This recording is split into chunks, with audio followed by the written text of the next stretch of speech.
아침을 시작하는 슬기로운 방법. 오늘 내게 이로운 뉴스. 묘영이의 출발 새아침.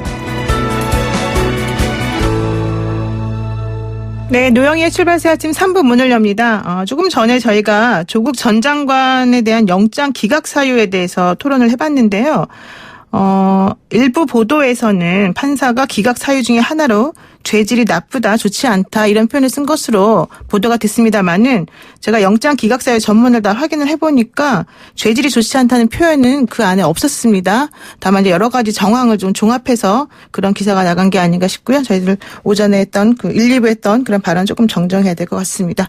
자, 이제 먼저 경제 박뉴스부터 한번 만나보겠습니다.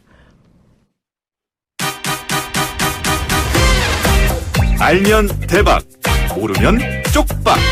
경제 박뉴스. 복잡하고 어려운 경제 이야기를 쉽고 재밌게 풀어드리는 시간이죠. 알면 대박, 모르면 쪽박. 경제 박뉴스. 참 좋은 경제연구소의 이인철 소장 만나보겠습니다. 소장님 안녕하세요. 네, 안녕하세요. 이제 어차피 12월 연말인데 이 직장인들이 연말 하면은 연말 정산 이런 거 좀 생각하지 않습니까? 13월에 보너스가 될지 아니면 세금 폭탄이 될지 한번 살펴봐야 될 것 같습니다. 그렇습니다. 전국의 1,800여만 근로자들 정말 아는 만큼 돌려받습니다.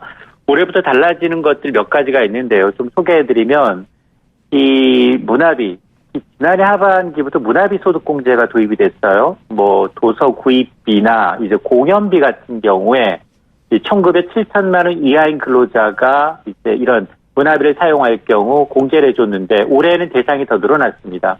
박물관, 미술관 입장료까지 확대가 됐는데 이곳의 입장료를 신용카드로 결제할 경우 결제 금액의 30%를 100만 원 한도로 이제 추가로 공제를 해주고요. 두 번째, 산후조리 비용이 만만치 않은데 이게 지금 세액 공제가 가능해졌습니다. 뭐 2, 3주 만에 수백만 원, 많게는 수천만 원 하는데요. 올해부터 1,900, 7천만 원 이하의 근로자 또는 배우자가 산후조리를 이용했다. 이럴 경우에 출산 1회당 200만 원까지 돌려받을 수 있습니다. 근데 요즘 그 산후조리원은 그 대부분 카드 안 받고 현금만 달라는 데가 있기 때문에 미리 영수증을 좀 챙겨놓는 게 좋고요. 또 세 번째가 이제 기부금 세액 공제가 확대가 됐어요. 이 고액 30% 세액 공제해주는 고액 기부 금액이 종전에 2천만 원에서 1,000만 원으로 낮아졌고요. 또 기부금 공제 올해 놓쳤다라고 해도 2월이 됩니다. 공제는 5년까지였는데 10년으로 연장이 되고 또 네 번째 월세액 세액 공제 요건이 좀 완화가 됐어요. 1,900, 7천만 원 이하인 무주택 가구주가 임차한 주택 면적, 국민주택 규모 85제곱미터가 넘는다 하더라도 이제 시가 기준입니다. 기준 시가가 3억 원 이하라면 세액 공제를 해줍니다. 아, 그렇군요. 그 소득공제 범위가 축소되는 것도 있습니까? 그렇습니다. 반대로 이제 공제 항목이 줄어든 것도 적지 않습니다. 크게 한 세 가지 정도 기억할 필요가 있는데요. 지금까지는 20세 이하 자녀는 모두 기본 공제 대상이었는데 올해부터는 7세 이상 자녀만 세액 공제를 받을 수 있습니다. 예를 들어서 이제 기본 공제 대상인 7세 이상 자녀가 2명 이하라면 한 명당 15만 원을, 셋째부터는 한 명당 30만 원을 이제 공제를 받아왔고, 또 두 번째 이제 올해 2월 12일 이후 면세점에서 신용카드로 면세 물품을 구입했다면 이 사용 금액은 신용카드 소득공제 대상에서 뺍니다.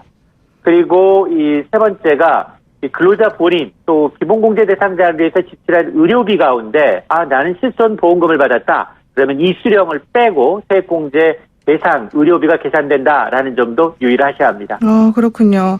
그리고 또 그 정부의 대출 규제에도 불구하고 노령층의 대출이 가파른 증가세를 보이고 있다는 소식도 있네요.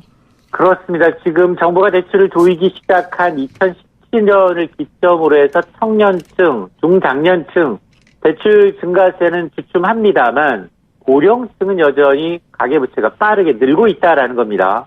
한국은행이 국회 제출한 금융안정 보고서를 보면 2017년 이후 40대 가계대출의 증가율은 30%대, 50대에도 4%에 불과한데 전 연령층에 걸쳐서 이제 대출 증가세는 둔화가 됐지만 60대 이상의 증가율은 9.9%, 두 자릿수에 육박할 정도로 높게 나타났다는 겁니다. 고령층은 소득 대비 빚이 많다는 것도 문제인데요. 빚을 진 60세 이상 차주의 처분 가능 소득 대비 금융부채 비율이 213%. 이 얘기는 뭐냐? 소득을 통해서 빚을 갚는데 한계가 있다. 빚이 2배 정도 더 많다라는 건데요. 이런 상황이다 보니까 고령층의 대출 연체율도 최근에 가파르게 오르고 있습니다. 그럼 왜 이렇게 고령층의 빚이 늘고 있느냐? 가장 큰 이유는 이 베이비붐 세대가 60대에 접어들다 보니까 노후 준비가 안 돼 있다 보니까 노후 준비를 위해서 돈을 빌려 투자에 나선 게 아니냐. 그러다 보니까 빚 증가율이 유독 좀 크게 나타나고 있다라는 건데요. 자, 이게 지금 이제 이 금융 시스템의 리스크로 우려할 상황은 아직은 아니다 하더라도 이런 이 부채 구조를 질적으로 개선하기 위한 채무 상환 능력을 높이는 방식의 잠재적 리스크에 대해서는 선제적 대응이 필요합니다. 사실 우리나라 사람들이 그 자산의 그 구성 현황을 보게 되면요. 금융 자산하고 부동산 자산하고 두 개 중에서 부동산 자산에 대한 그 비중이 상당히 높아요. 그래서 은퇴를 하고 난 다음에 정기적인 소득이 없는 경우에는 그 부동산을 담보로 해서 대출받거나 이런 식으로 이제 자금을 운용할 수밖에 없는 구조다 이런 얘기가 나오고 있어서 지금 이인철 소장이 말씀하시는 것하고 좀 연결이 되는 것 같습니다. 그리고 또 마지막 소식이 뭔가요? 네. 입국장 면세점을 전국 주요 공항으로 더 확대하기로 했습니다. 그렇군요. 정부가 지난 5월 말이었죠. 인천공항 제1, 2 여객터미널에 전국 최초로 입국장 면세점 2곳을 설치했는데 이 사실은 실적이 그다지 좋지는 않습니다. 6개월 정도 운영을 해보니까 실적의 당속 기대치의 절반 수준에 그치고 있는데요. 한 달 매출 한 80억 원 정도를 기대했는데 첫 달을 제외하고 대부분 40억 원대에 그치고 있습니다. 이 뚜껑을 열어보니까 입국장 면세점의 위치도 다소 생소하고 품목, 구매 한도도 제한이 있다라는 겁니다. 따라서 정부가 입국장 면세점을 활성화하기 위해서 2가지를 풀기로 했는데요. 일단 내년에 3월부터 전국 주요 공항에 입국장 면세점을 확대하고 담배 판매도 허용하겠다는 겁니다. 이렇게 되면 김포, 제주, 김해, 청주, 대구 등 이 전국 국제공항에 입국장 면세점 설치가 가능해지는데요. 또 담배 판매도 이르면 3월부터 허용할 예정인데요. 출국장 면세점과 같은 1인 함보루까지 허용하기로 했습니다. 기내 면세점은 이제 담배를 팔고 있지만 입국장에서는 팔지 못하고 있다라는 이 형평성 문제를 고려한 조치입니다. 네, 그렇군요. 사실 담배는 금연을 해야 된다고 정부에서 홍보하면서 또 입국장 면세점에서 팔고 이것 조금 모순되는 거 아닌가 갑자기 개인적으로 그런 생각이 듭니다. 오늘 말씀 여기까지 듣겠습니다. 고맙습니다. 네, 고맙습니다. 네, 지금까지 참 좋은 경제연구소 이인철 소장이었습니다.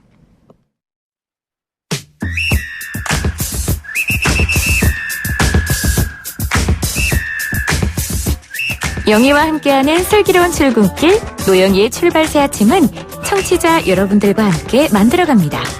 짧은 문자 50원, 긴 문자 100원의 유료 문자 샵 0945, 우물정 0945로 문자 보내주시거나 유튜브 보이는 라디오 댓글창, YTN 라디오 어플리케이션 예스를 통해 여러분의 목소리를 들려주세요. FM 94.5MHz YTN 라디오 노영희의 출발 새 아침.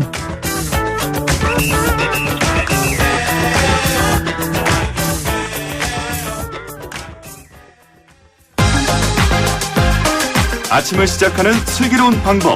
오늘 내게 이로운 뉴스. 노영희의 출발 새 아침. 슬기로운 인터뷰. 네, 민주노총이 창립 23년 만에 한국노총을 제치고 조합원 수가 가장 많은 제1노동단체로 등극했습니다.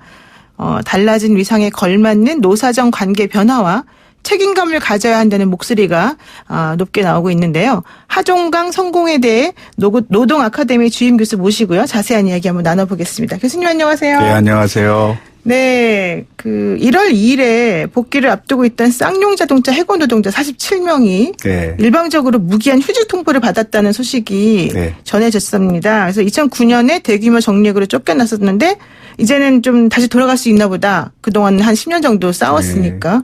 기뻐했는데 갑자기 이런 휴직 통보를 받으면은 어떻게 되는 겁니까?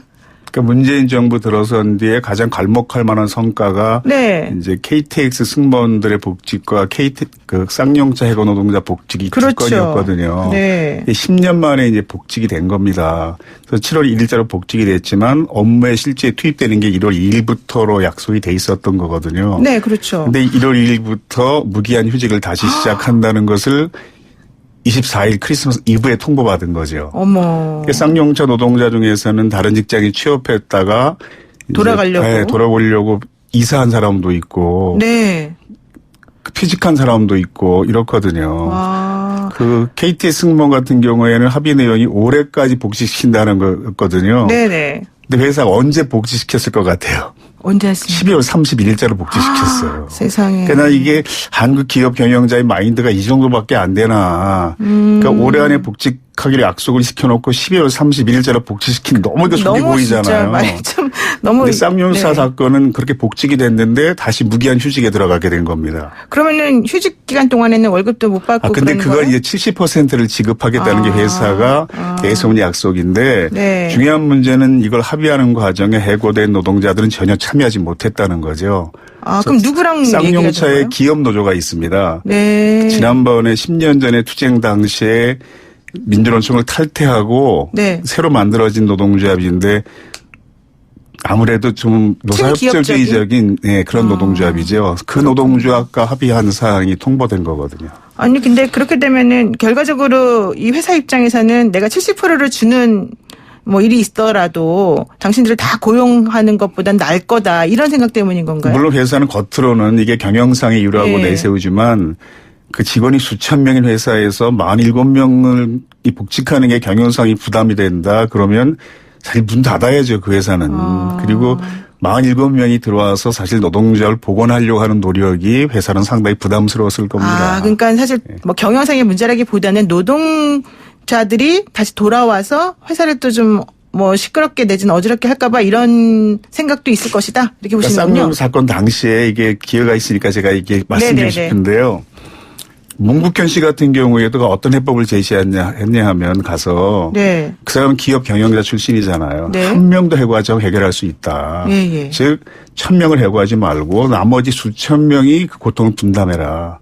노동시간을 단축해서 수천 교대를 명이 근무하게. 예. 그게 노동조합이 제시했던 안과 거의 같은 안이었습니다. 네네. 그러니까 노동조합이 무급수년 휴직하고 노동시간 단축하겠다. 그렇죠. 그러면 해고하지 않고 노동비용 절약할 수 있는데 그게 회사가 처음에 1000몇백 명을 해고하면서 절약하려고 했던 인건비보다 1000억 정도 더 절약할 수 있는 방식이었어요. 그리고 기업 경영자 출신의 정치인도 가서 그런 해법을 제시했고 그게 어떤 구호로 나왔냐 하면 함께 살자 이런 구호로 나왔던 거거든요. 네네. 근데 합리적인 방안이 왜 받아들여지지 않았을까 이걸 많은 사람이 궁금해합니다. 네, 저도 궁금합니다. 그 회사가 공식적인 기자회견 외에 기자회견 끝나고 돌아갈 때 네. 경영자가 출입기자들하고 굉장히 친해지잖아요. 그렇죠. 지나가면서 한 마리 찍힌 동영상이 있어요. 뭐라고 얘기했냐 하면 예. 강성 노조가 있는 기업을 누가 인수하려고 하겠습니까?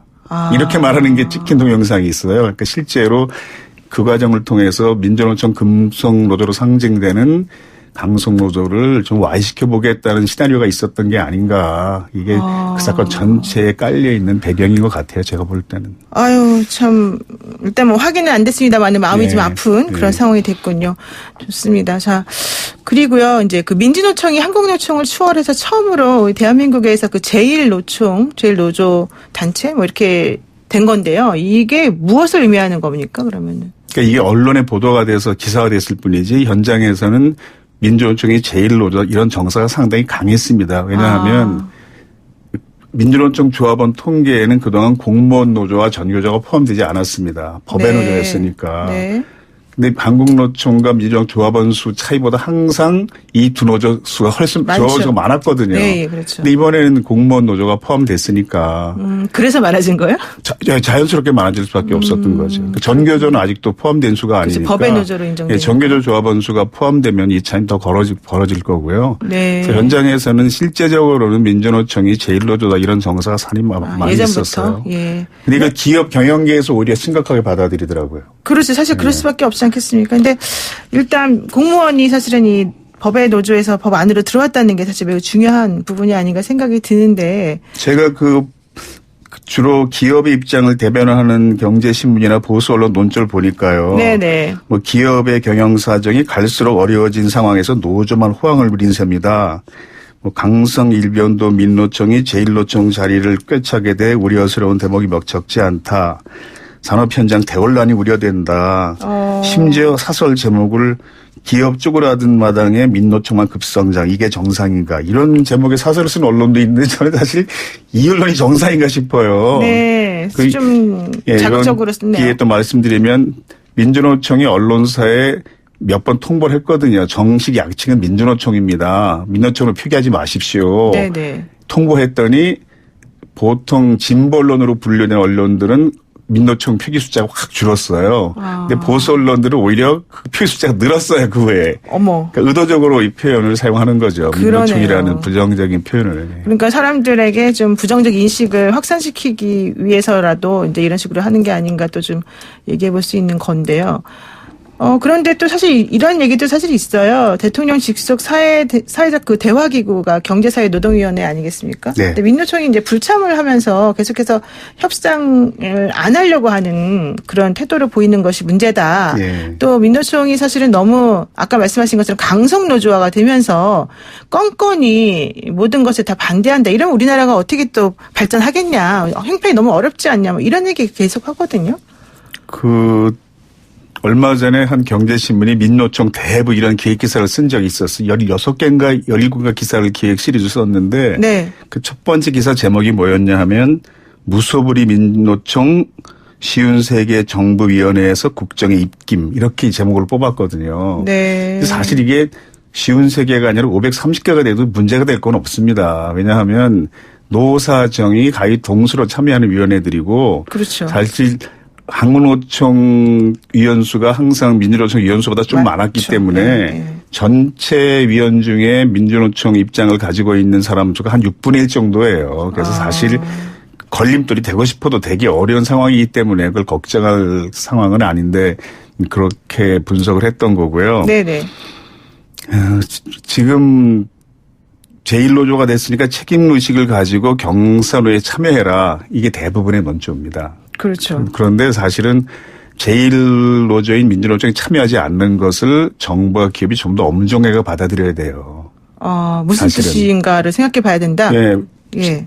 그동안은 민주노총이 제1노조가 아니었으니까 참여하지 않아도 별로 부담이 없었지만 이제는 제1노조가 참여하지 않으면 사실 경사노위의 위상이 흔들리게 되는 떨어지겠죠. 거죠. 그러니까 예. 그렇게 되려면 좀 정부의 정책 변화가 있어야 됩니다.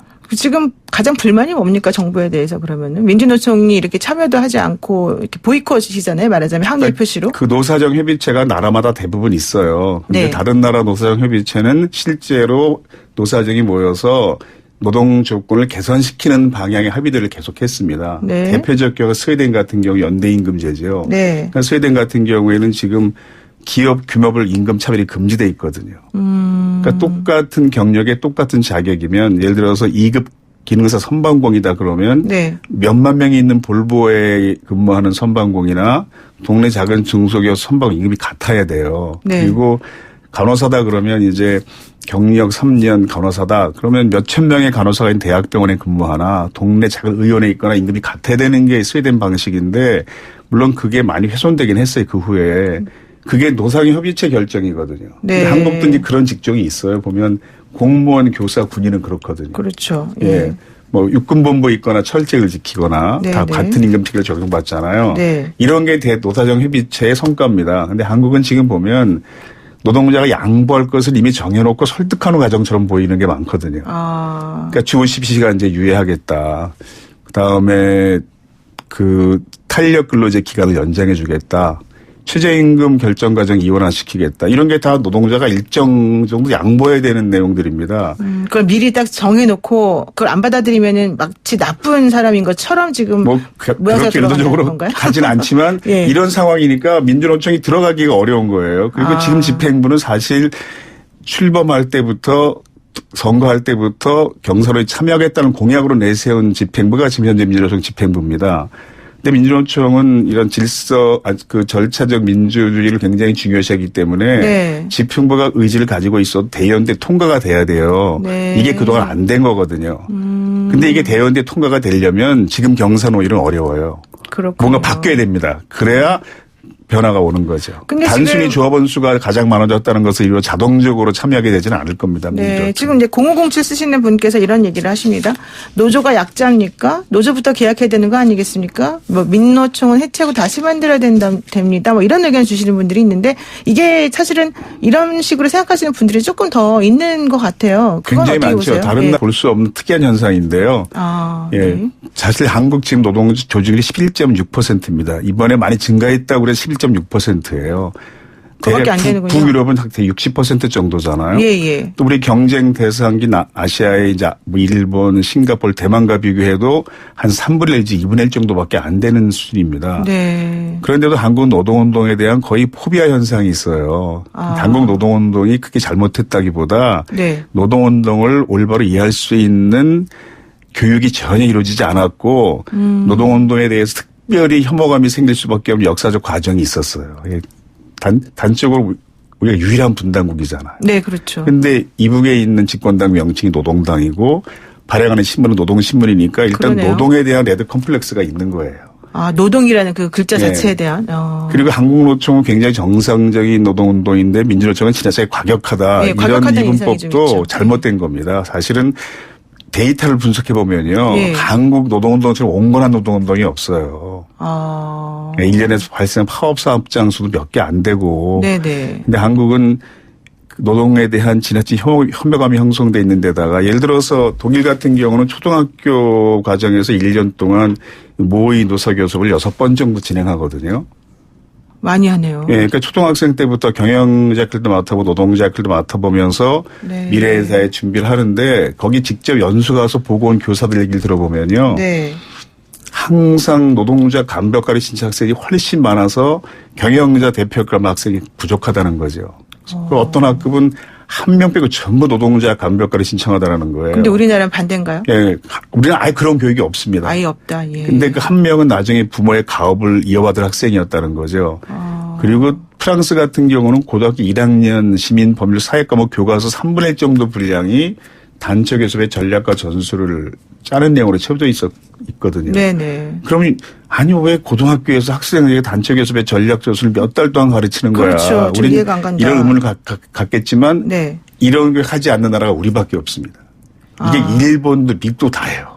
유럽에 있는 나라뿐이 아니라 우리만 이 교육을 하지 않거든요. 왜 안 하는 겁니까? 제도권 우리는? 교육소에 노동 교육이 아직 없습니다. 최근에 들어서 한 2, 3년 전부터 부분적으로 도입되기 시작한 거거든요. 그러니까 노동운동을 프랑스 같은 경우에는 그 시민교육이라는 것이 초중등학교 필수 과목인데 네. 그 과목의 가장 중요한 내용이 노동교육이에요. 그리고 독일 같은 경우에는 교과서를 보면 교섭할 때 노동자의 서명운동을 벌이는 방식, 홍보물을 작성하는 법, 언론과 인터뷰하는 요령, 노동자 간부가 연설문을 작성하는 방식, 뭐 이런 마치 우리가 볼 때는 무슨 데모하는 기술 가르치는 거가 수업 내용들이 교과서에 수록돼 있거든요. 사실 그렇게 좀 들릴 수가 있겠네요. 그러니까 이런 교육을 다 받고 사회 진출하는 사회와 이런 교육 전혀 없이 노동 문제를 바라보는 사회에서는 일단 토대가 달라서요. 아, 그렇군요. 예, 한국의 민주노총이나 한국노총이 특별히 잘못했다기보다 우선 그런 배경이 좀 노동운동을 올바로 이해하기 어려운 조건입니다. 그러니까 우리나라가 사실은 이제 그 70년대 80년대에 급격하게 그 부가 조금 쌓이고 경제가 발전하면서 네. 노동자들의 희생이 있어야 된다는 전제 하에 이제 기업을 계속해서 육성하고 정부가 좀 지원해준 그런 그렇죠. 부분들이 현재까지 이어지는 거죠. 실제로 한국의 기업은 그래서 노동비를 절약하는 방식으로 수익을 창출하는 경영에 너무 익숙해져 있어요, 오랫동안. 아예 그냥 노동하는 사람들을 뭐 예를 들면 쥐어 짜는 형식으로 일이 이루어진다는 건가요? 뭐 꼭 그렇게 격렬하게 표현하지 않아도 하여튼 네. 최대한 노동비를 절약하는 방식으로 경영하는 게 현명한 그게 좀 경영처럼. 편하니까 근데 그럴 수 결코 있겠죠. 그렇지 않습니다. 왜냐하면 제게 삼성이 국가 경제에 기여한다고 다 생각하잖아요. 네, 삼성은 그렇죠. 절대로 저임금 사업장은 아니거든요. 그렇죠. 부가가치로 경쟁을 해야죠. 그러니까 지금 유럽연합이 대표단이 한국에 와 있으면서까지 문재인 정부에게 국제노동기구 협약을 비준하라고 계속 요구하고 있잖아요. 네. 그거 왜 요구하겠습니까? 한국 노동자 인권을 존중해서가 아니라 자기 나라 기업들은 다 그 원칙을 지키면서 경영하고 있어요. 비용 들여가면서. 근데 한국의 기업이 그 원칙을 지키지 않으면 공정한 경쟁이 아니라고 보는 거거든요. 네네. 그러니까 심지어 학자들이 어떤 표현을 쓰는가 하면 그건 자유시장 질서를 교란시키는 행위다. 한국의 기업들이. 그러니까 당신들이 그걸 준수하지 않으면 우리가 환경세, 탄소세 만들어서 불이익 주겠다는 것이지 한국 노동자 인권을 존중해서 그런 건 아니거든요. 그러니까 자본주의 사회에서는 기업이 정당한 노동비용을 부담해야 경제가 올바로 성장합니다. 그런데 그동안 오랫동안 인건비를 절약하는 방식의 기업 경쟁력을 키워오다 보니까 노동시간이 50시간 정도가 적용된다는 것조차 굉장히 충격적으로 받아들여지는 거죠. 그렇군요. 아니, 이제 그러다 보니까 사실 그 52시간 노동과 관련해서 또 정부가 뭐 1년 정도 유예해준 그런 부분에 대해서도 노동자층하고는 얘기도 사실 잘 안 하고 이렇게 일방적으로 한 거 아니냐, 뭐 후퇴한 거 아니냐, 뭐 이런 얘기를 하기도 하고. 네. 또 여러 가지. 52시간제가 나왔으니까 문제인데. 네네. 우리가 40시간제입니다. 그리고 52시간은 최대 노동시간이에요. 그렇죠. 그러니까 52시간제라는 표현도 좀 문제가 있고요. 굳이 52시간을 넣고 싶으면 52시간 최대 52시간을 최대 노동시간으로 봐야 되는 최대 노동시간제 이렇게 표현을 해야 되고요. 이게 주 5일 근무제가 2004년에 도입됐잖아요. 노무현 네. 참여정부 때. 네.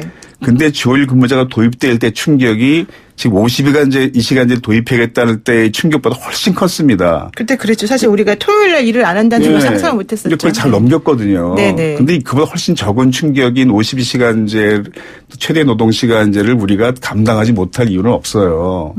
그리고 1년 유예하겠다고 했지만 그동안 기업이 너무 준비를 안 한 겁니다. 그러니까 1년 뒤에 똑같은 상황이 또 벌어질 겁니다. 그때 가면 또 같이 우리 힘들다 이럴 것이다. 그리고 40시간제가 만들어졌을 때 그러니까 근로기준법에 주 5일 근무제라는 표현은 나오지 않잖아요. 그렇죠. 이게 변호사님 앞에 얘기하기 좀 그렇긴 한데 법률 얘기를 하기는. 다만 보통 8시간씩 근무하니까 40시간제가 되면 582 40 그래서 주 5일 근무제가 된 거지 근로기준법상 주 40시간제잖아요. 네. 그 뒤에 이명박 박근혜 정부가 출연하기 전까지는 68시간제 말이 안 나왔었어요. 항상 최대 노동시간은 40시간에 일주일 최대 12시간 잔업해서 52시간이 최대 근무 시간이다.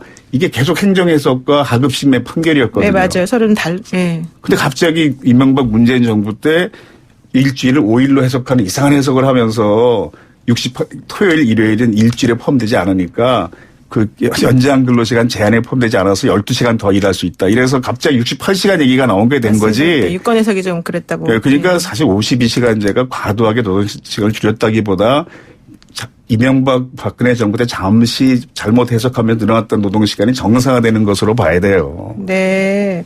그리고 지금 52시간도 그렇지만 또 최저임금 1만 원 올리겠다고 했던 것도 사실은 후퇴하고 있는 거 아니냐 뭐 이런 얘기하면서. 그거는 뭐 대통령이 스스로 공약을 달성하지 못해서 미안하다 의사 표현을 했고요. 네네네. 사실 1만 원이 되려면은 매년 한 15%씩 인상돼야 되거든요. 근데 지금 16.4%, 12.7% 가지고 난리가 났었으니까 정부가 아마 그걸 밀어붙일 자신이 없었던 것 같습니다. 스스로 이제 뭐 속도 조절해야 한다 이런 표현을 국무에서까지 하고 있는 표현이 실정이니까. 예. 근데 미국 오바마 대통령은 네. 최저임금 40% 인상을 법원에 냈었거든요. 40%나 인상하는 걸요? 그리고 의회 가서 뭐라고 설명했냐 하면 의원들에게 이 40% 최저임금 인상을 받아들이기 싫으면 당신들이 그 돈을 살아봐라 그럼.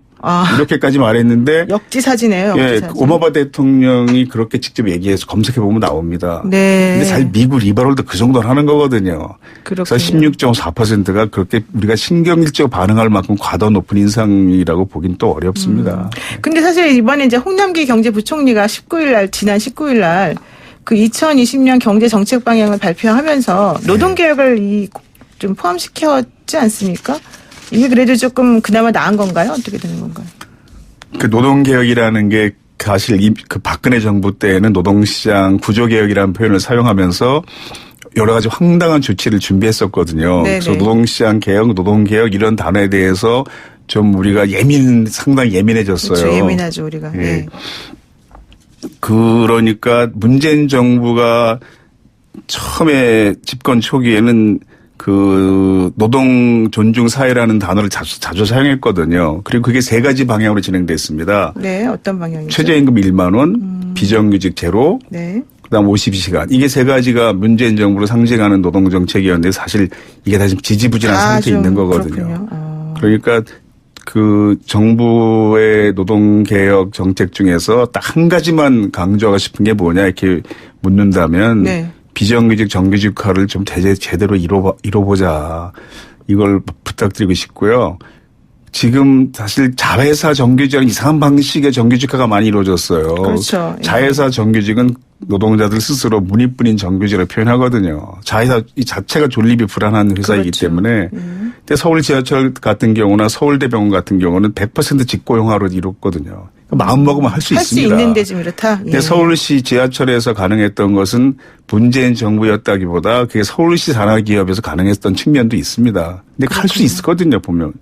그런 롤모델을 잘 보고 꼭 자회사 정규직 방식이 아니어도 직고용 정규직이 어떻게 하면 가능한지를 좀 깊이 연구해볼 필요가 있습니다. 네, 기업들은. 노동자와 기업이 서로 상생하는 그런 나라가 되기를 바랍니다. 오늘 말씀 여기까지 듣겠습니다. 고맙습니다. 네, 고맙습니다. 네, 지금까지 하종강 성공회대 교수와 함께했습니다. YTN FM 94.5MHz 노영희의 출발 새 아침 3부 마치고요. 4부에서 뵐게요.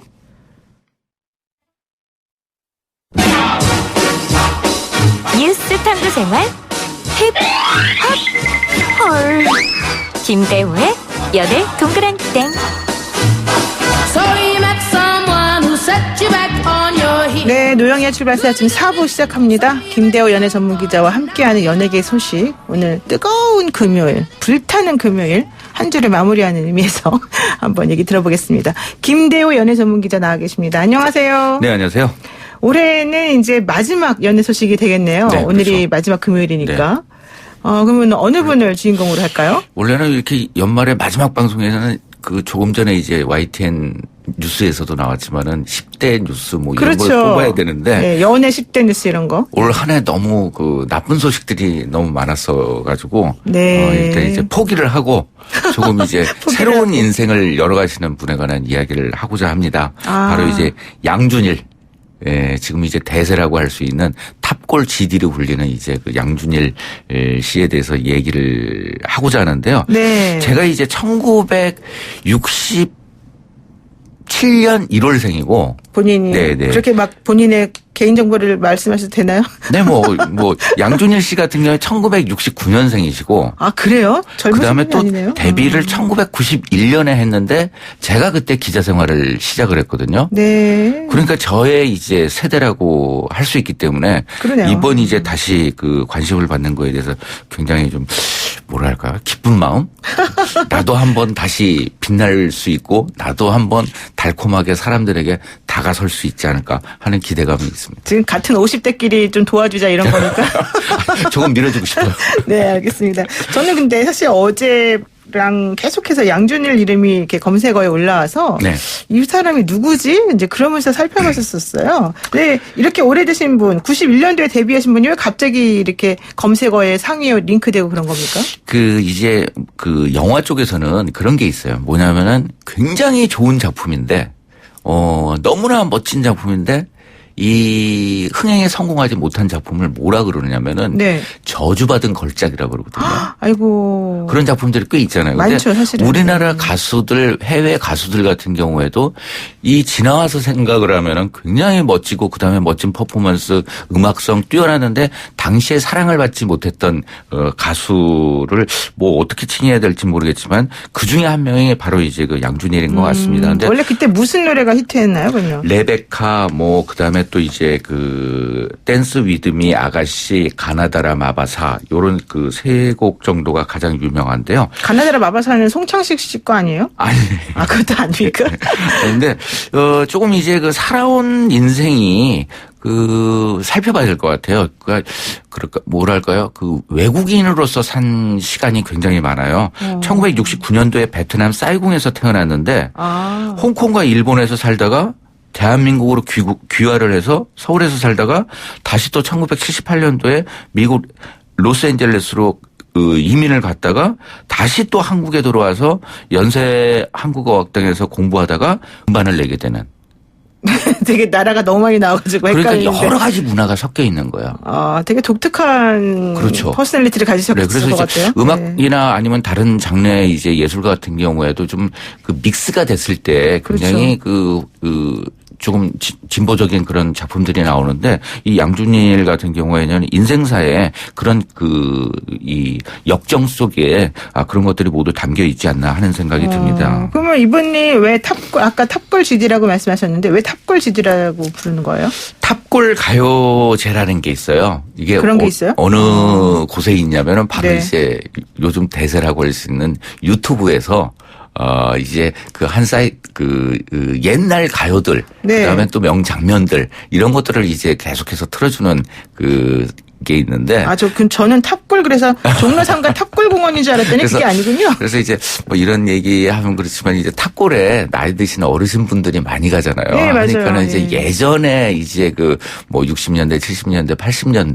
그러니까 지금은 그 테이프 장면들을 볼 수가 없는 거예요. 그러니까 예전에 이제 VTR로 이렇게 복사해 놓으셨던 분들이 네. 이거를 이제 디지털화 해가지고 유튜브를 통해서 이제 계속적으로 생산을 해내고 있거든요. 그래서 기억하실 거예요. 예전에 이제 뭐 쇼쇼쇼라든가 네, 쇼쇼쇼 아니면 제가 뭐 잘합니다. 토요일 밤에 네. 뭐 젊음의 행진 네. 뭐 이런 프로그램에서 출연했던 장면들을 계속적으로 활용을 해가지고 이제 하고 있는데 여기에서부터 이제 반응들이 오기 시작을 한 거예요. 유튜브에서 시작이 된 반응이군요. 네, 그래서 이제 슈가맨이라는 슈가맨 3의 이 JTBC에서 하고 있는 프로그램에서 얼굴을 다시 알리게 됐는데 그 후에 이제 본격적으로 그러니까는 이제 유튜브의 인기를 디딤돌을 삼아서 이제 방송을 통해서 정규 방송을 통해서 나오면서 이 팬덤이 형성되는 그래서 지금 현재는 뭐 마치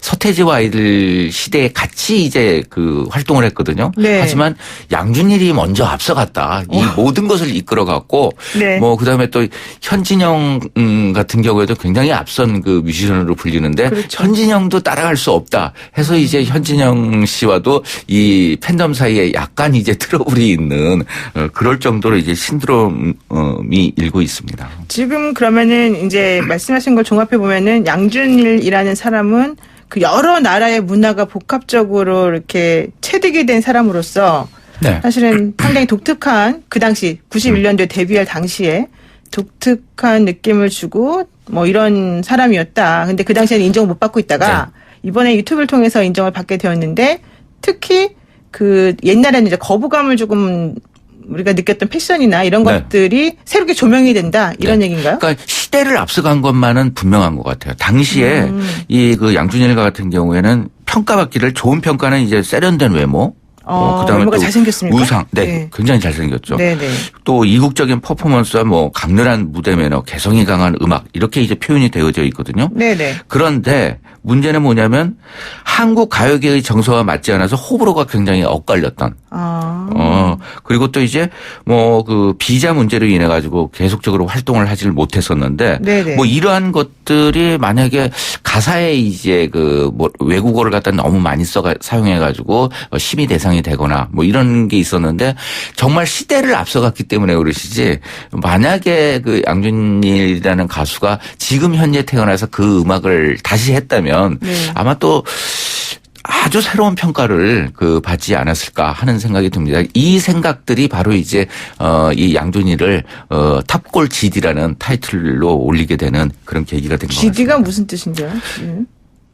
G드래곤요. G드래곤? 네, 빅뱅에. 그러니까 빅뱅의 G드래곤처럼 탑골에서 G드래곤과 같다. 네, 그렇죠. 제가 설명을 먼저 드릴 걸. 아니 제가 도대체 나는 죄송합니다. 근데 이게 무슨 말인가 그러고 있었는데 드디어 이제 이해를 했습니다. 그러니까 우리가 사실 G드래곤 그러면 엄청나게 그런 급이군요. 이 사람이 이분이. 네. 근데 이제 1993년도에 좀 불편한 이 게스트였어요. 왜요? 양준일 씨가. 이 1993년도에 이제 윤종신 씨가 진행하는 SBS 라디오 기쁜 우리 젊은 날 굉장히 인기 있는 프로그램이었는데 네. 여기서 너무 많은 외국어를 사용하는 바람에 방송심의 규정에서 이제 3개월간 이 프로그램에 출연하지 못한다라는 이제 심의 대상에 오르기도 했었기 옛날에 때문에. 외국어를 너무 많이 쓰면 또 이런 일이 있었군요. 그렇죠. 지금과 같은 경우에는 뭐 허락이 조금 됐을 것 같은데 많이 되더라고요. 하니까 좀 불편했던 좀 이제 외국어도 사용하고 그다음에 퍼포먼스나 이런 것들이 당시 방송 환경 속에서는 조금 불편하지 않았나 하는 생각이 듭니다. 그러면 뭐 슈가맨이라고 하는 프로그램에서 이제 이 사람이 네. 이분이 새롭게 조명이 됐다 이렇게 말씀하셨는데 다른 슈가맨들은 또 누가 있는데요? 왜 이분만 이렇게 특별하게 더 뜨는 거예요?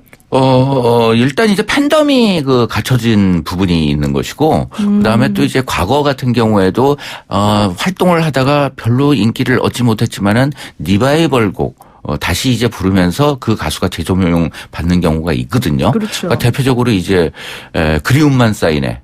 같은 경우에. 한번 좀 해보세요. 그리움만 사인을. 잘 모르실 수도 안 있겠습니다. 됩니다. 안 돼요? 제가 노래는 안 되는데 네. 노영심 씨의 곡으로 많이들 알고 계실 거예요. 네, 그렇죠. 근데 이제 이 노영심 씨가 불렀을 때가 1993년인데 1982년도에 여진이라는 가수가 불렀던 노래이거든요. 그래가지고 10년 후에 부른 노래였군요. 네, 그래서 이제 1993년도에 노영심 씨의 이 노래가 인기를 얻으면서 여진 씨는 도대체 어디서 무엇을 하고 있는지 궁금해지네요. 네, 그리고 또 네. 이제 가요 기획사들 같은 경우에 여진 씨를 다시 한번 이 가요계로 불러들이자 해가지고 찾아 나섰는데 결국 여진 씨가 이제 그때 당시에는 거부를 했었죠.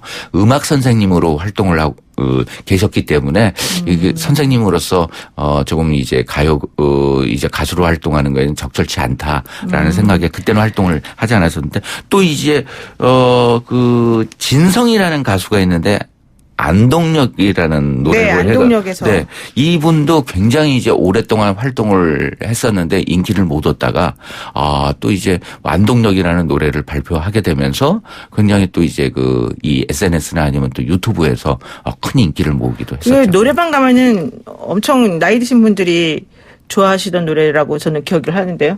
그렇죠.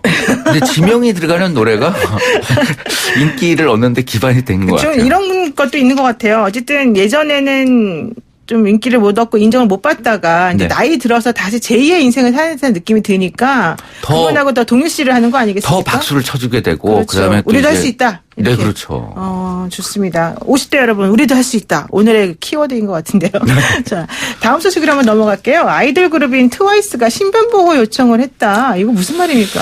네, 심각성이 여러 곳에서 징조가 나타났습니다. 그래서 이제 네티즌이 네. 이 트와이스 멤버들에 대해서 스토킹을 하는 영상들을 지속적으로 올리고 이에 대해서 또 이제 협박성 글들을 계속적으로 올려가지고 이 소속사에서 공식 발표를 한 거예요. 그러면서 이제 공식적으로 경찰에 신변 보호 요청을 했다라고 하면서 이 팬들 그다음에 또 이제 이런 공격을 하는 사람들에 대해서 경고를 했는데 이에 대해서 대부분 이제 경찰에서는 좀 이제 귀찮아하는 편이거든요. 원래 그렇죠. 이제 스토킹 처벌이 원래 뭐 그렇죠. H.O.T나 아니면 잭스키스나 예전에도 이런 일들이 많으면은 이제 같은 이 파출소 직원들이 굉장히 귀찮아했는데 이번에는 이제 치안센터로 바뀌었죠. 죄송합니다. 네. 네. 근데 이제 민감용 경찰청장이 이 기자 간담회에서 네. 이 트와이스 멤버에 대해서 신변보호 조치가 이루어지고 있다 이렇게 이야기를 한 거예요. 그런데 실제적으로 이제 한 8가지 정도의 이 신변보호 심의위원회가 결정을 내리면 신변보호 조치 8가지 정도를 하는데 이에 대해서 이제 신변 보호를 위해서 이 가지 방법에 대해서는 구체적으로 설명을 해드리지를 않고 있거든요. 그런데 2가지 순찰 강화와 112 신고 이 부분에 대해서 지금 현재 진행이 되고 있다고 합니다. 그럼 원래 무슨 팔찌 같은 것도 좀 차고 그러지 않습니까? 근데 이거 스마트워치에 대해서는 이제 스마트워치 기억나시죠? 윤조 씨가 차고 있다가 잘못 눌렀던 네. 거 이거에 대해서는 트와이스 멤버들이 거부했죠. 하지 않겠다고 네. 이야기를 했다고 해요. 그런데 가수들이나 이렇게 유명한 사람들, 특히 아이돌 그룹에 대해서 이렇게 좋아한다는 뜻으로 스토킹하는 사람들이 상당히 많은 것 같은데 연예인들은 어떻습니까? 상당히 심각하죠. 예전 이제 가장 대표적인 사건이 베이비복스 감미연 씨 같은 경우에는 네. 굉장히 날카로운 이제 그것과 혈흔이 묻어 있는 것을 갖다가 이 팬들이 보내서 연예계가 갑자기 확 뒤집힌 사태도 있었고. 왜 그러는 거예요? 좋아하는 사람한테 왜 그런 걸 보내요? 이제 또 반대편에서 보내기도 하고 안티팬이 보내기도 하고 그다음에 또 이제 뭐 자신들이 이렇게 해야만 인기가 있는 것처럼 보인다 하면서 또 그렇게 보내기도 하고 그 실제적으로는 또 이제 그 가수 오히려 이제 아이돌보다도 이현우 씨 같은 경우에도 어느 날 이제 집에 들어가 보니까는 어떤 여성 팬이 이 집에서 이제 그 삼겹살을 구워 먹고 있어서 이현우 씨요? 네. 네. 그리고 또 이제 김창완 씨 같은 경우엔 동성 남성으로부터 3차례 정도 이제 계속적으로 폭행까지 그 오가는 이제 그 스토킹을 받아가지고 이에 대해서 산울림의 김창완 씨 말씀하시는 네, 그렇습니다.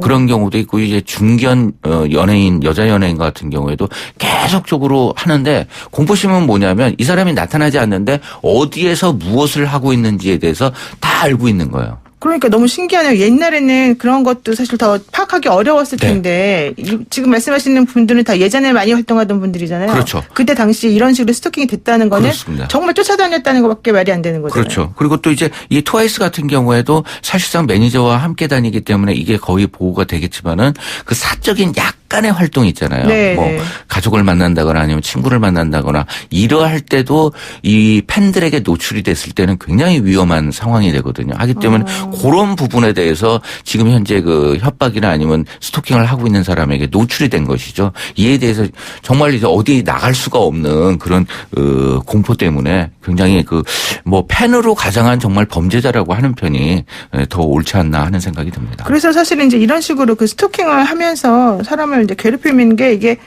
보이지 않는 불안과 공포심을 야기하기 때문에 네. 그러니까 예를 들면 내가 집에 갔는데 내 방에서 모르는 사람이 삼겹살을 구워 먹고 있다. 네. 이게 얼마나 끔찍하겠습니까? 그렇죠. 그게 한두 번이 아니면은 정말 힘들죠. 삼겹살이 아니더라 하더라도 갈비를 구워 먹어도 힘들죠. 네, 그렇죠. 네. 네. 근데 어쨌든 중요한 거는 이렇게 된다 하더라도 이걸 해결하는 방법이 별로 없다는 거 아니겠어요? 지금 또 연예인 기획사들 같은 경우 이것에 대해서 노출이 되는 거에 대해서 좀 네거티브한 그 팬들의 반응 때문에 굉장히 수시수시 하고 있는 형편인데 이러한 문제에 대해서는 곧바로 좀 공론화 시켜가지고 이 경찰에 신고하고 이에 대해서 적극적으로 대응하는 것이 굉장히 신변 보호나 아니면 팬들을 관리하는 차원에서라도 이루어져야 될 것 같고 팬들 역시 정말 지켜서는 안 되는 선은 넘지 않아야 되는 좀 그 자유스러운 부분을 갖다 줘서 좀 그 일상생활을 할 수 있도록 만들어주는 게 어쩌면 또 진정한 팬의 그 지원을 해주고 그다음에 그런 양식이지 않을까 하는 생각이 듭니다. 그렇죠. 근데 이제 여러분들이 당연히 아시겠지만 그 남을 좋아한다는 명목으로 그 사람을 이렇게 불안하게 하고 따라다니면서 괴롭히는 거는 명백한 범죄니까 네. 당연히 그렇게 하면 안 될 텐데 이제 그 현실과 환상을 좀 구분하지 못하는 그런 것 때문에 이런 거에 아닌가 생각이 듭니다. 네. 네. 그래서 저 연예인들에게 짝사랑하는 연예인들에게 제가 조언을 주고 있는데요. 네. 뭐라고 하냐면 집착은 많은 만병의 근원이다. 아, 집착은 만병의 근원. 정말 좋은 말씀입니다. 오늘 말씀 여기까지 드릴게요. 고맙습니다. 네, 감사합니다. 네, 지금까지 김대호 연예 전문 기자와 함께했습니다.